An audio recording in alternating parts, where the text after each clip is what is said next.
Es gribētu arī noslēgumā Robertam Zīlam lūgt varbūt tādas tiešām būtiski 3 lietas, ko jūs dzirdot šos cilvēku argumentus un arī daudz arī runājot ar cilvēkiem citur, ko jūs iesakiet valdībai darīt?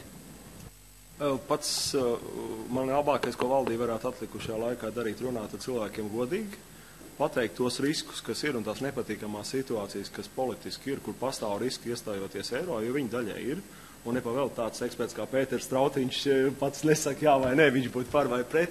Tā kā no ekonomiskā viedokļa, protams, tie riski ir, un man nav arī rožaini sajūta par Eiropas nākotni, jo tās nacionālās intereses tomēr ir, kā es jau teicu, ļoti spēcīgas. Bet tiešām runāt ar cilvēkiem atklāti, nevis stāstīt par lieliem tankuģiem, kuri peld un mazo dzelteno laiviņu ar baltu sarkano karo, kas tur piesiet šūpojās blakus viļņos, ka uzkāps uz kuģa un tad tur viss labum būs. Tas, manuprāt, kaitina cilvēkus, un tādas lietas es ieteiktu valdībai un pārējiem nedarīt.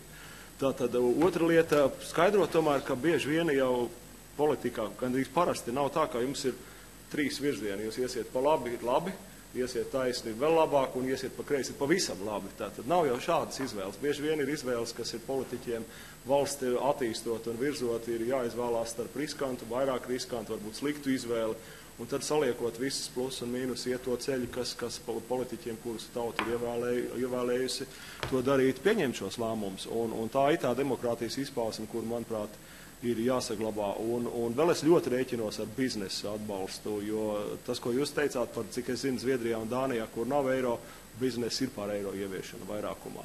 Es ļoti rēķinātos, ka Latvijas biznesa nostātos stingri šīs pozīcijās un atbalstītu šo ceļu, jo skaidrs, ka absolūti lielākais daļa no biznesa iegūs no eiro ieviešanas šeit tie, kas Latvijā strādā. Un būt konkurētspējīgiem. Tas, ko es te minēju, no tur tie mājasdarbi, ko mums faktiski šajos ziņojumos ir iedoti, valdībai ir ārkārtīgi nozīmīgi. Valdībai viņi jāpild 2014. gada budžeta kontekstā, lai nebūtu vilšanās cilvēkiem. Tas ir ārkārtīgi svarīgi. Par ienākumu sadalu, tas, ko jūs minējāt par pensijām, par mazām algām un visām šīm lietām, un otrkārt izvairīties no atkarības energoresursos un būt pasīviem energoefektivitātei. Tīri un likt liels materiāls koksnes daļā, kas, protams, pats par sevi labi, ka tā ir mūsu koksne, bet viņai jābūt maksimāli pievienotai vērtībai, lai mēs viņu pārdotu ar to, no kā mēs kļūsim bagāti. Un pats pēdējais, tiešām, es nekad neesmu bijis Maskavā, nekādā sakstā, tas jāprasa tādiem cilvēkiem kā Dainis Īvāds vai tie, kas brauc PSRS deputāti, ir tālaiki cilvēki, kur arī viesojās vakar Briselē. Varētu salīdzināt. Tas, ko es redzu Briselē, Strasbūrā, nav to valstu pārstāvjiem doma, kādā veidā izmantot latviešus. Nav šādi. Tur neviens neceļās un neguļās ar domu, kā eksploatēt.